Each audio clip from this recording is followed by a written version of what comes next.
That's it.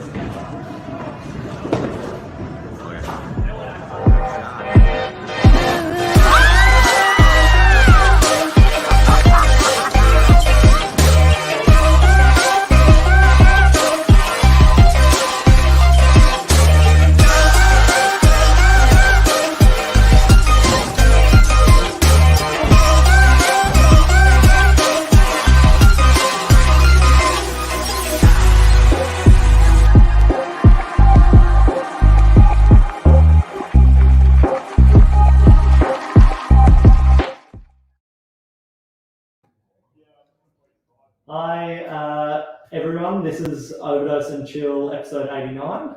I'm here with Jason from LSKD, and we are live across YouTube, Facebook, LinkedIn, and Twitter. And you can also get this after the fact wherever you get your podcasts. You'll be able to download this episode as well. So I would love to obviously start this by introducing Jason. Because he's the man of the minute, as we say. But no, an absolute legend. We go way back, and I'd love to sort of frame this conversation with the fact that, you know, it was 4 or 5 years ago. About that. 2017, I think it was. Yeah, 2017, where Jason and I last got to hang out, and we're on this awesome house up by Sunset Lake doing some product demos and some wakeboarding and having beers. I think we were getting ready for a range release for spring summer 2017 for InDev for wholesale. Yep. And you came up to give us a hand. Yeah, exactly. And so that was LKI back then, wasn't it? Yeah, it was a year before we changed. So we were kind of going through that period of kind of almost finding our why and what we stood for at that time before we transitioned to LSKD. But yeah, you came up, you were really helping us kind of understand our why and, what mission and values. And I still kind of didn't really understand it even then, until, it slowly transitioned after listening to books and talking to so many different people about brand. But you're a massive help that weekend. It still resonates with me that week. I think it was a whole day and a night. I can't remember, but it was a great day. Yeah, it was. It was my first crack ever at going wakeboarding, or wake surfing behind the boat. That's right. And I was horrible at it, and you had some, obviously you know exactly what you're doing behind the boat. Oh, I don't know about that. And so do a few people in your team then. But that was it was an interesting moment, because that time was, it was hard retail. You got to this point, I remember talking about it going, you've grown to a point over the last, what would have been 10 years then or so.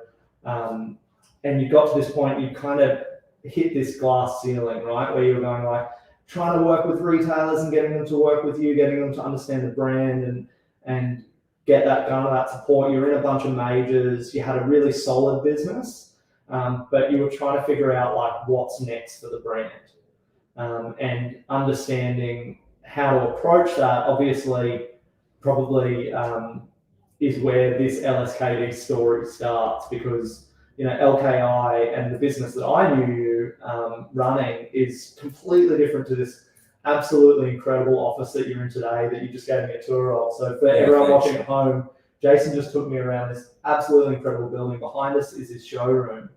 And throughout the office is actually labeled in years of pinnacle moments for the brand. So the next office is 2007, I think. Yeah, we're in 2002 right now. We're in 2002, which is your founding year. Yep, and the name started when I was a teenager. Yeah. So I think a lot of people watching this would, imagine LSKD as this overnight success in e-commerce, where it, just has seemed to pop up over the last few years and really blow up. But tell us about, 2002 and where it came from. Yeah, I mean, it's an interesting one, because when you came up in 2017, I'd been doing this for about 7 years full time. So I went full time in 2010 with LKI, but going back, it all started in 2002. I mean, I was in high school. I was in grade 11. It came off the back of a high school nickname growing up riding BMX. You could say I was a little bit loose on a bike. And literally this word just started as a bunch. It was fun, it's loose kid. That's loose. Hey kid. It was a bunch of fun. And from 2002 to 2007, it was called Loose Kid Industries. And I was racing motocross. I, had a passion to want to be a professional athlete in motocross. I was training every day. I thought I was going to become an electrician. Lasted 3 months in that. Hated it. Ended up working in a bricklaying yard for 12 months after that.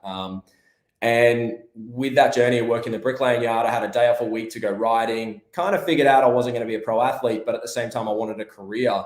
So I ended up working a day a week for free for a carpenter for 3 months to get my apprenticeship back then. $240 a week, first year apprenticeship carpenter. And at that time, I was still racing motocross heavily. And then in 2007, I actually decided then, I think I was 20 at the time. And I thought, you know what, I'm going to put effort into this brand. I really think I can make something of it and it could be my career. Kind of realized I didn't want to be a carpenter then. And in 2007, we changed it to LKI, which was this circle logo. And we really, I just started grinding. Essentially, I was, up early before work. I'd start at 6:30 on a job site. So I was before then on emails, at lunchtime on the phone, whether it was magazines back then, pre-social media days, trying to sell, get into magazines, build relationship with editors, just understand how to get the brand out there. We were going to events. We were setting up at the local tracks back in then, in from 2002 to 3, we started setting up at local tracks. So it's been a long history of even being localized at events. And, essentially, I went full-time in 2010. I finished my apprenticeship. I went part-time at the end of it to be able to finish my apprenticeship because it was kind of starting to grow. 2010, we moved into our first office, which we've just moved out of the office not long ago. And we still have it to this day. We're still moving out of it. It's a bit on, but it's, that period from 2010 to sort of 2017, we had some really good growth. But what I really learned, and not being involved in any brands before, understanding, is we just did whatever it took because I just wanted to have a job. I loved it, but I didn't know why I loved it. And, I grew up, my mum was an aerobics instructor. So I grew up doing aerobics, fitness, sport, adventure. I did every sport under the sun. So I had this real passion for sport and fitness and adventure, but I didn't know that back then that was where we've kind of gone today as a brand. So it was interesting because we created a lot of product for everyone. It was life jackets, motocross gloves, socks, it was sportswear, it was street. It was a lot of everything. And we sold to a lot of different retailers. And it was an amazing experience, but it really taught me that I kind of was spreading myself too thin and didn't have a lot of time and wasn't being great at one thing. Yeah. And then started to realize that I had a huge passion for fitness, sport, and adventure, and saying, well, why can't we create a functional sportswear brand with a street aesthetic? And then that's where we transitioned to LSKD in 2018 and our mission and values. So, yeah. So I remember at Somerset Lake when we were going through that product range for that upcoming season. And I don't know if it was the first range that they were in, but I remember you pulling up a pair of rep shorts. Yeah, that was one of our first. And you were going, you guys should be wearing these to your road reps or on the road, your agents. And you're going, you guys should be wearing these when you go into store. I wear these every day. You guys should be wearing these. This is like a staple of my wardrobe. And that's like way before this whole athleisure thing really blew up. And the whole idea of wearing active wear during the day is relatively normal now. But this is way before that. And you're going, I wear these every day. Why didn't you guys wear them? Why are you wearing cargo shorts? Yeah, it's crazy to think that. I mean, we developed a men's rep short with a 4-way stretch, side zips, in a mesh inseam, so it's breathable. And we wanted to create a product. Essentially, we were on that pathway then, and it's crazy to look back because we were kind of on that pathway even then, but it was still LKI. And the rep short now is still one of our best-selling men's short today. And it's taken time.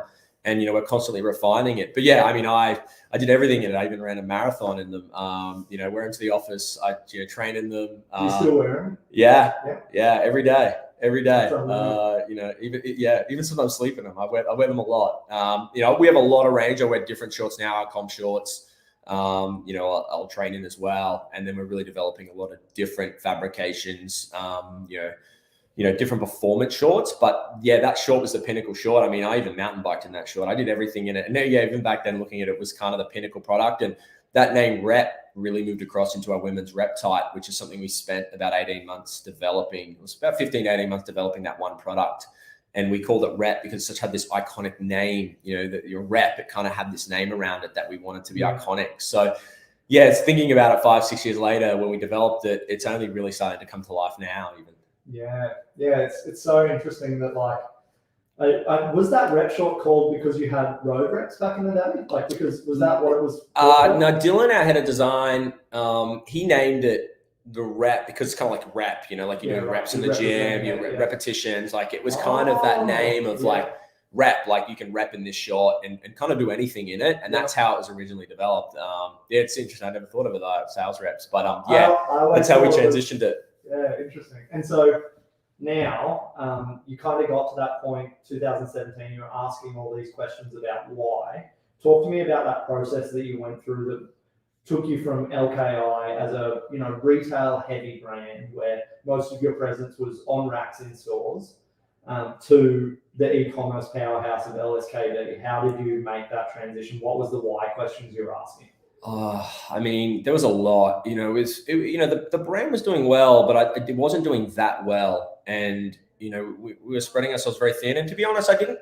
I knew numbers very well, but not to the level of like, planning and cash flow forecasting and P&L really detailed. And it kind of happened step by step. I mean, I started listening to books and becoming obsessed with books around that time, 2017, 2018. And, there's Good to Great, Simon Sinek's books. There was so many amazing books. And I just started. Start with why?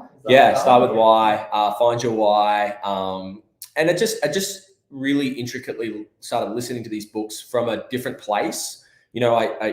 A lot of people you can either be hearing it or actually listening to it. And I just started listening because I was almost like, well, a lot of when you're a wholesale brand and you stock different major accounts, they have their own brands in house. So, they will stock their own brands because they have to. And sometimes, you're not going to get all the product you'd love to that your community could purchase from. So it got to the point where I really wanted to control our brand message and mission and values as a brand. Yeah.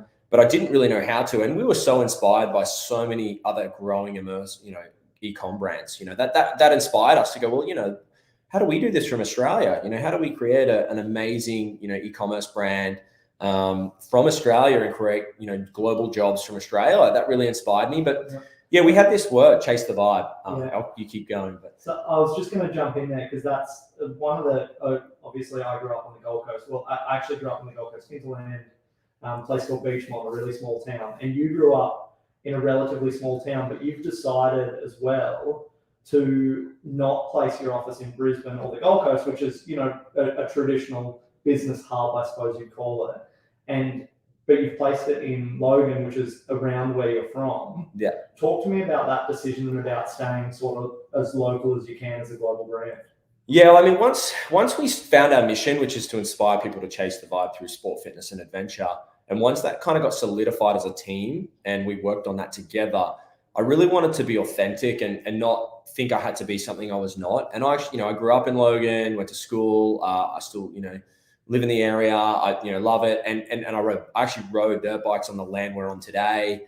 Is this like where you're an X track, right? Well, there was just tracks because it was just land. You could just kind of ride anywhere. Yeah. We had tracks we train on, and this was part of the land that we used to train on before it became commercial. And we had an opportunity, and we were on the Gold Coast Shire. And when I started thinking about this as a brand and where we wanted to be globally and long term, I was like, well, we had an opportunity to move back to Logan. We had an opportunity to build an amazing place that aligned with our, we've got a gym for the team, the community. It's not just, he calls it a gym. This is like, it's not like a hotel gym where there's like one piece of old equipment and a yoga mat on the floor that's been used too many times. This thing is like an absolute state-of-the-art fitness center. Thanks. The team's done a great job. It's incredible. I implore everyone to jump on their Instagram and check out their office gym. It's mind-blowing. We're very lucky. It is a phenomenal space. But yeah, I think I just want to get authentic and be like, well, I grew up in Logan, and we're in a great spot here. We're between Brisbane and the Gold Coast. You've got Ipswich, you've got the Redlands. We're actually really central here, and we're right on the highway. So it almost became a thing. Well, it's a great place because this is our hometown as a brand, and it was more, well, it's actually central. So the team, we've had team move from Melbourne, recently, and they can kind of pick where they want to live. If they want to live on the Gold Coast, or live in Logan, they want to live in Brisbane, Redlands, they can live anywhere.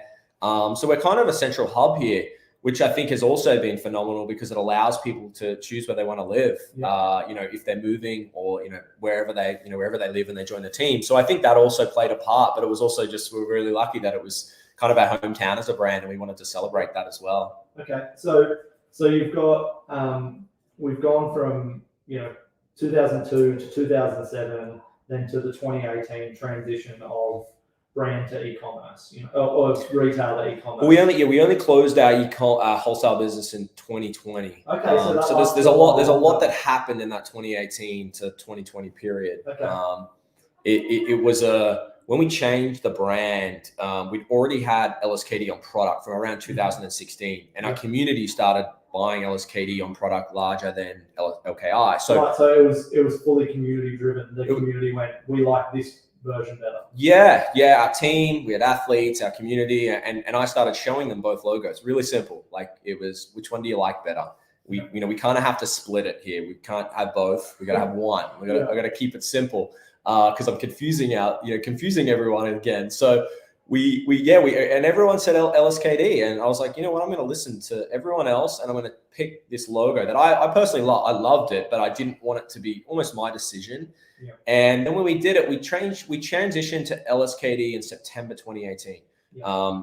And we soft launched it. You know, we slowly transitioned. We weren't in a position to do these big launch parties. We still had labels with LKI on it. We couldn't afford the transition. In a tags of shirts at LKI. We just changed the logo on our website, our URL. We had to go .co. We couldn't even get. We have .com now, but we couldn't even get .com at the time. Was it a price or was it? It was too expensive. We couldn't afford it. You know, we had a budget. We had to really slowly transition. If I'm going to be honest. And my CFO joined us a day a week in August 2018. I was very lucky to find him. A government grant helped pay for him as well, which was great. And he's an absolute legend, Matt. And it was by fate that he came on at that time, and I started learning a lot about the back end of the business as well. And really intricately learning that side to where to put our focus and what our community wanted. So it was a journey, and then slowly we transitioned, and then we actually released our rep type in July 2019, and that was really the start of it. That product was a phenomenal product that really created this word of mouth because we worked so hard on the fit and the fabric. Yeah. And tell me about that. I know there's a story in that fabric. So most brands are buying at this stage. E-commerce brands are really popularly buying things off the racks, putting their logo on and selling it. You decided to sort of take a different route. Yeah, I mean, I've been very lucky. I've actually got to travel to China back in 2011. So, having, 10 plus years of experience. I mean, not recently because of COVID, but I got to go to China a lot and build some amazing relationships with suppliers and learn manufacturing as well. So that really helped to when we started developing product and, what became our rep tide, as we spent a lot of time, listening to the athlete on what they wanted, and didn't rush it and just spent time on it. And when we released that product, it was, we launched it, we sold out, pretty much in the first couple of weeks, and, we were desperately trying to get more back for the community. And we've kind of had a problem ever since, which has been amazing to have. And we just got really clear with where we wanted to go as a brand. And obviously learned things like Facebook ads, and we had this amazing community off with events and everything we've done, but we've never been able to share the brand. It's like new age magazines, essentially. Digital as new age magazines. And I got to experience that. It's essentially, and how do you get in front of your community to share your brand? It's not just about acquisition, and it's about how do you share the brand and who you are as a brand and the why. So yeah, that journey was slow, and we just slowly built, and we worked with the community and signed athletes and really slowly transitioned. And 2019 was amazing, and then obviously COVID hit, and which we were all scared. I was like, oh wow, what's going to happen here? And we were already on the transition of closing our wholesale business. We were just going to go open to buy and plan on, because we would develop product 13 months in advance. So it was a long time, and we wanted to develop product more from when our feedback from the community, which is about 9 months. So we were already on that transition. It just kind of, when COVID hit, we were lucky enough that it kind of really hit to e-commerce as well. But at the same time, we were really investing back into offline kind of started, but all that other side to it as well. So kind of all came together slowly. So for you, COVID wasn't necessarily the boom of e-commerce, but the finishing of your retail business, of or your wholesale business? Sorry. Yeah, when COVID hit, we offered a chance for all our retailers that we stocked to cancel. We actually said, hey guys, like cancel their index. Yeah, we actually said, do you guys want to cancel everything? We understand what you're going through. They all said yes, and we sold it all. And then 2 weeks later, you sold it direct. Yeah. Wow. We and they actually all wanted it back, and we're like, we're sorry, we don't have it. We genuinely were doing it on the right reasons for them because we knew what they were going through. And but back then, we're now obviously as we're growing, we've got an amazing merchandise and buying team, and we're really to make sure. But we just the product kept selling out, and we just but we also had to be smart as we were growing because we're a self-funded business, and you've got to be smart with cash flow as a business, and really, if you're self-investing, you've got to keep investing in growth and to building the brand. So yeah, COVID kind of ended that, but also we wanted to say thank you because they, helped me personally learn so much, and our brand learned so much where we got to. And we're still doing actually some small wholesale today as well.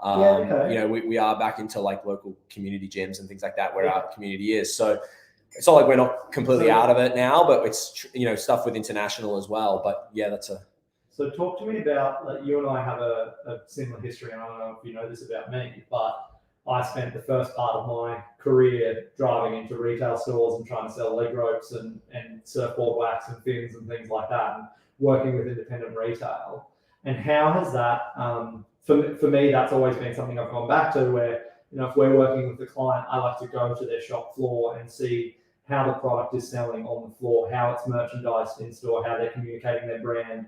Obviously, now the brand communication quite often is just social, but it's always important to see where the physical interaction, the actual, I call it the point of sex with the product, the most important part, right, is happening. So how did that for you frame the way you think about e-commerce in knowing what it's like on a retail floor and what it's like to work with these retailers? Did that help your e-commerce journey? Yeah, it did. It helped us a lot to learn the importance of listening to essentially the customer, our community. That was the most important thing for us. And I learned a lot about product development, being able to, I suppose the last 3 years has just been phenomenal growth, but it was the 10 years before that of understanding product, understanding all these other areas that helped us to where we got to. And I think e-commerce is an interesting one because, you still have to do all the other things. Part of opening a retail store at our new HQ, and it's right behind you where you're sitting, and there's a community in there right now. That's so we can learn, and we don't hide it. There's no frosted glass windows behind you. Like it's, that we're all working in the office and they're there so we can learn and they can feel a part of it. We're not hiding.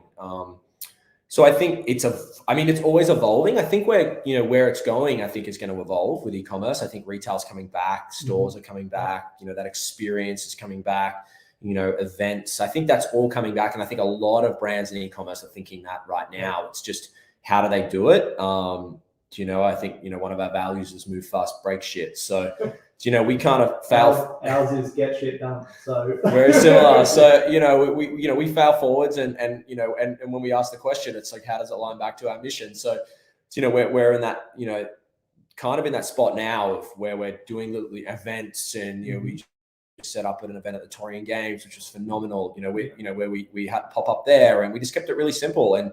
But then you've got a retail store and, who knows where we might move into retail stores in the future. I don't know. That's something we're potentially working on as well. It's really changing the e-commerce space. The wholesale side really helped me a lot, and I'm very thankful for that. But I think it all takes time. I think that's the thing. Every day you just got to get 1% better. Yeah. It's not a lot of 1% better every day would be really nice. Todd just asked a question. Oh, sorry. He asked a question. Which international markets do you look at for new product inspiration?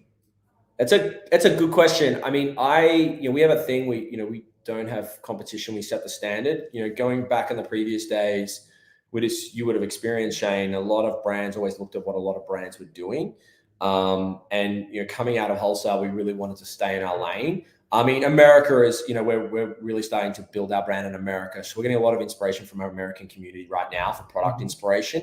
I mean, but there's so many great spots. I mean, New Zealand's a phenomenal country for, sport and street. They have it so dialed. I have a number of friends that have brands over there in the streetwear side as well. I mean, the whole global market, I think it's going to be interesting watching this space because travel's back. I was at the airport coming back from Sydney last night, and I think there was thousands of people at the airport flying. We tried to get on an earlier flight. It was all booked. I've never seen anything like it. So it's going to be interesting seeing what's going to happen over the next year, 2, 3. Now travel's back. You're going to have a lot of brands entering new spaces in products now that travel's back. I think a lot, there'll probably be new brands come out of this, to be honest, as well. But yeah, product inspiration would be, I mean, globally, but we also listen to our customer a lot. So I think one of I suppose the key trend, obviously seems like a key trend for your business, is the fact that a lot of people talk about listening to their community as, they read that they have FAQs based on the fact that customers ask them the same question all the time. How long will it take to ship, things like that. You guys you do listening to your community on steroids, where you're having in-person events, you're having your customers in your office literally every day. You're also turning up to the places where your brand legitimately belongs physically, right? So you're in gyms, you're hosting events with athletes, and you have a huge athlete team. How do you manage that community? Obviously, one-to-many is a really hard thing to do. Yeah. So how do you manage that, like keeping that brand message consistent, but also having your community understand who you are across that broad scope of turning up in real life, not just turning up in the social comments? Yeah, it's a great question. I mean, we have an amazing team. Yeah. We have a phenomenal team, from especially the work our CS team, customer support team, put into our partnerships department, and to our retail store team. I mean, the whole business, but the work that goes in behind the scenes there, they do. I mean, I was just thinking about when we were chatting before, we've literally been a week at our HQ. We've had 4 events, a Saturday, Sunday, a Wednesday, and now we've got another one tomorrow. And that's, the community coming in for events. We had our Pride event on Saturday, which was like over 100 turned up. Big yoga event on the rooftop on the Sunday. We had a push-up event challenge for charity with another partner, and then we've got another fitness event on Saturday. So there's a lot of work behind the scenes. I mean, the first and foremost thing, I think, when I was changing the brand to, when we were evolving it, we wanted to rebuild it from the ground up, and creating this mission, was a reflection of not only myself, but a huge community that Chase the Vibe to us is something that through sport, fitness, and adventure is that feeling you get. And if they wear our product, essentially when they bought LSKD, we want to inspire them to get out and do something, in LSKD through sport, fitness, and adventure. And, I always had this we worked on this thing where it's like every decision goes back to that. So whenever we're making a decision, and we make mistakes, we might do something on social media, or we post something and we'll learn from it. You'll be like, does that actually align? To be honest, it actually doesn't. Like, what do we learn from that team? And then we'll work on it to refine it as a group. But it all goes back to that. So we can actually, move faster as a team. So I think that's been the big thing in learning curve for me, that I personally can't be everywhere. And we have such a great team, they're making decisions every day and they have to move quick, or I'm going to hold them back. So yeah, it's the mission is, I think, is a really important part of that. So instilling those LSKD values in your staff and also your community. So there's no, I suppose it's a glass door, right? Everyone gets to see in what you guys stand for and what you believe in, and you want them to either adopt or understand those values so that they know sort of where you're coming from. Is that right? Yeah. And I mean, there's a really good book called Delivering Happiness that you may have listened to it, by the founder of Zappos, Tony Hsieh. And I actually listened to it after he passed away, which was really sad. It was only, when I listened to that book, how they created their values was really inspiring. So, we did something similar. I was like, well, we only solidified, and to be honest, we only solidified our values start of last year. So it wasn't that long ago. We kind of knew what they were. We do on board with more than 5 books. When you get new team members, we on board. We pay for their Audible account, and we invest a lot into our team because we think it's really important for their future. And then when we did the values, we did an anonymous form. It was about 25 to 30 that filled out the form at the time, start of last year. And we asked them what the values meant, what were their values, and what do they think it meant. And that's how we created it. This didn't come from me. Yeah. This came from a team effort. So every decision is just going back to that, because I think it's really important that the team are a part of that. Yeah. There's a lot more team members now, but we have certain, we recruit on that. I think it's really important that they align, because if the team members don't align to it, there's got to be a synergy there with each teammate as well. It must be rare to have a founder that is actively trying to get out of the way of its team, where you're going, please tell me how you would like to express what we are as a company, is a rare thing. Usually it's, or traditionally, especially for a 20-year-old brand or nearly 20-year-old brand, it would be really easy to be top down and be like, I've got this here, I make the decisions, but instead you're going, I actually encourage everyone to take control of who we are and what we stand for. Yeah, it is crazy. I mean, we weren't like that. I mean, that's why I'm so lucky to have the LKI, time, because, coming from a job site environment, it's completely different. So I learned a lot from that world and made a lot of mistakes. So yeah, to me, this brand's only just over 3 years old, with LSKD, and to me, it's a whole, to me, it's essentially we're just getting started. That was my apprenticeship, or my, my MBA, and I'm still in it, but still learning every day. But and it was when I hit 30, and I'm just turned 35, so I'm still got so much time ahead of me as in my career. So and I started to listen to a lot of books and a lot of founders. You start to realize these brands, the founders go through these journeys of really long journeys before they found themselves, whether it's Nike, Lulu, all these inspiring brands that, it's taken so long to establish, or they had brands before that. So, it just takes time, I think. And I think that's, what's probably hopefully put us in the position we are today with, such a phenomenal team and where we want to go. And yeah, I don't mind I love being a part of it. I love being involved, but it can't all be my decision. So yeah. So speaking of being involved, we've got a question here from Sam Elliott, our Sydney MD, and Sam's asked, what changes are you seeing in the fitness industry, and how is this impacting your product range? Yeah, that's a great question. I mean, we don't play in every fitness space. I think part of where we sit with Functional Sports Street is we do have that streetwear aesthetic as a brand. So it's quite unique for us. That didn't come from looking for a niche. It came from essentially the team was passionate and we were passionate about, and a reflection of, what we love to wear when we were either training or, hanging out, essentially in streetwear. So, I mean, I couldn't tell you in terms of what changes I'm seeing. I mean, I definitely think, obviously there is that whole conversation around it was, work from home. It's, joggers and trackies and sweaters, and now it's moving into more outdoor and everyone's making outdoor. But I still think every part has its place. We're unique because we have a street aesthetic to us that we make. So we have that kind of, you can wear a pair of leggings with an oversized sweater, and you can take that sweater off and go for a workout, and you can put that sweater back on and wear it as a street look with a pair of black leggings. But the same goes with a pair of rep shorts. So we kind of style it in our own unique look way. And I mean, we're developing a lot of new product in sportswear and performance fabrics, which we're releasing. Next week we release our first, Freedom and Flow tanks for our female collection that we spent, 10 plus months developing this fabric, which we're releasing our first ever performance tanks. But they can still throw a sweater, or they can train in it and take it off, put an oversized tee on. But yeah, so we're going through that transition of developing a lot more performance products for our community. It depends on the fitness part of the industry too, because there's so many different spots. And when I came in today, you were talking to your CEO, was it? Keith, about going and doing you're going to do the Gold Coast Marathon, he's going to do the Gold Coast Half.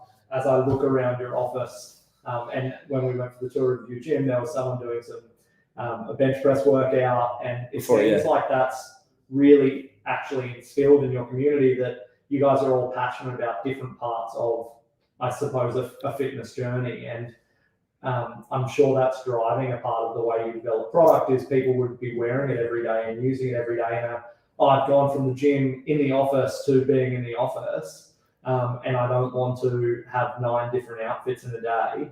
I imagine that's a real big driver of that product development. Yeah, I mean, we've got so many different phenomenal team members that are actually competing in sports, or they're, starting their fitness journey, or into different sides. I mean, I'm personally training for a marathon at the moment. We've got I think about 9 or 10 teams for the Noosa Tri. And not everyone does triathlons, and I've only ever done a couple, but the whole team's getting behind it. We've got a huge team doing it for charity, and everyone's learning to swim and, starting their running journey or riding, but then they're also in the gym. And we host a Thursday workout every day. And the team, there's sometimes 25 of the team doing a workout with one of our athletes, Ryan, and they're wearing the product and they're going back and working and they're giving feedback. So it's, and I don't, it's, say if you're at LSKD, it doesn't mean you need to train. I think it's more, we've just been it's really, I've seen, we were talking about Keith, he wasn't a runner. And all of a sudden he's running his first half marathon, and it wasn't, he's just, and he's just like absolutely loving it, because it's made, after you finish a workout, you feel so good. And I think that's the thing. Chase the vibe. And, when I'm having a down day, or I'm not, everyone can have a bad day. It's okay. But, when I go back to it, I'm like, hey, what am I trying to achieve here? What's my mission? It's the same thing, because, I don't know who I'm inspiring, because I'm inspired by someone else. And I get up and I, only had 5 hours sleep last night and still had to run 10K this morning because of that reason, because I got to do it. It doesn't happen all the time, but marathon's coming up, so I had to get it done. But those are the things you ask yourself. And if you see someone coming on a fitness journey when they join here, it's amazing. But you don't have to be an athlete to work at LSKD either. But it is inspiring. I think that leads really well into Todd's question, which is obviously Todd likes picking the hard ones. Yeah, thanks, Todd. He faces these problems as a founder too, just like you. How do you balance that diversity inclusion with fitness and body shape? Because obviously you have embrace diversity is on the wall behind you. It's something that you guys really care about. How do you balance that as a business to go, we want to approach it in X way? Yeah, we've always approached it what we feel is right, and inclusion for us is a part of our brand. Through models we use, through who we sign as athletes. There's no, for us, we're even developing currently up to size 24, and we're working, with different models and athletes to support that. And we're not doing it just for a pair of leggings. It's across the board as a collection. And that's what we're working on currently. Hopefully we'll have it this year. So for us, it doesn't. We do it because we know it's right. I don't think it's a balance. I think it's, you just do it. For me, it just comes. I think you just do it. It's. I imagine it's also because you have a diverse range of staff as well. I imagine it's also letting them speak up for the way you should approach things. Yeah, and we have such a phenomenal team of all sizes. And to be honest, when we shot our Pride campaign, there was 4 of our team members in customer support, product development, and freight. They were in the shoot. Like, our team was actually in the shoot. Yeah, like, we cool. didn't, we want our team, our team's getting behind, TikTok and Reels, especially the last 3 months. And that's not by force. It's happening just organically as a team. And I think it's just, you just got to open the place, that space up to feel right. Like, it's not, we don't look at the website and go, oh no, that photo's got to look like that for that reason. We just do it because it's right. We don't just a cross section of your community. We don't, and we're not perfect. We've made mistakes, but I think for us, I think it's, same as when we shoot Pride. For us, it feels right. And my cousin is a part of that community, and I what he may have went through, I want to support that so much. And we have an amazing team here. We have team members a part of that. It was just, we did it because it felt right to us as a brand, and we all worked on it together. Yeah, and I imagine because as a brand, you're really public, right? Like, people can walk into your office and go into your showroom and see you sitting right here, obviously. So and everyone obviously makes mistakes through any kind of journey, but you're making mistakes really publicly. So I imagine that would speed up any challenges that you come across or any mistakes that you make, because the public will go, hey, I don't like that. And you'll go, thanks for speaking up, really appreciate it. Yeah, when you're e-commerce, the social media platforms across every platforms, Instagram, TikTok, Facebook, you've got every platform that you don't do you mess up, you're gonna know about it because there's a platform to share. And if you're doing Facebook ads, and you don't do the right thing, the ads can end up with a lot of comments that if you're doing the wrong thing, right? And we've made mistakes, even down to like this, it's a huge deal for us on fulfillment. We messed up in fulfillment in 2020 Black Friday, and we were 4 weeks late, and it felt like the world was going to end, because we were writing handwritten letters. I was getting messages to my LinkedIn about how bad we were, and I was trying to respond and writing letters, and we were refunding. We were like, whatever it takes. And I think a lot of brands at fast-paced growth goes through that, and when you are definitely going through it, you at the start before it, you're like, yeah, we can achieve this, we can get this done. And when we hit, I think it was 50,000 orders in 2020, we were like, okay, we can do this, in a couple of weeks. And we surpassed the 15-day delay to like 30. And we were, I was, devastated, right? And I think, that was a mistake we had to publicly own. And when we came in last year to coming into peak, say Black Friday, we owned it, and we shared everything we did wrong and what we worked on, and our new fulfillment center and the areas we've really improved, down to scan, pick, and pack. Scan pack so there wasn't mistakes, like just little things we had to work on.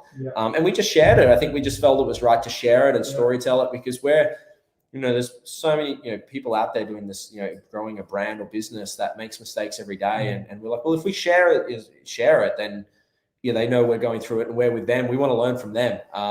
Hopefully we don't make too many. It's never fun, but you do learn a lot from those times. And to be honest, that's what got me to listen to Delivering Happiness, because I was going through that period going, wow, I thought we were good at customer support, but actually I actually am not. Like, we got to level this up again, and when you go through that time, you really, it makes you realize. And that book just was like, wow, okay, we've got a lot of work to go.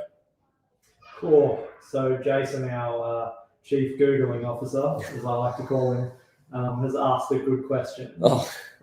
Is you've got an army of influencers and athletes. How do you track the impact and ROI on those relationships and partnerships? I think that's everyone's question, isn't it? That's the data. It's a balancing act, right? I think there's, when we're looking for professional athletes that we sign to our brand, it's about aligning the mission and values first. I think a good way to frame this would be you're going after the US at the moment. It's a new market, a relatively new market for you guys. Yeah. How are you approaching that with athletes and teams? Yeah, so it's a great, that makes it a little bit easier to answer. We treat our influencers as local fitness communities. They don't have to have a huge following on social media. It's localizing ourselves into communities, especially in California, to athletes in certain sports.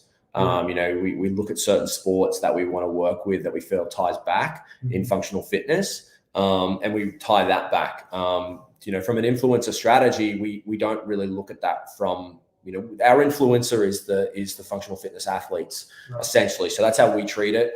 We still gift a lot of different influencers, and whether it's celebrities and things like that, because we love that side to it, and you get so stoked when you see that. But our real alignment is back to sport, fitness, and adventure.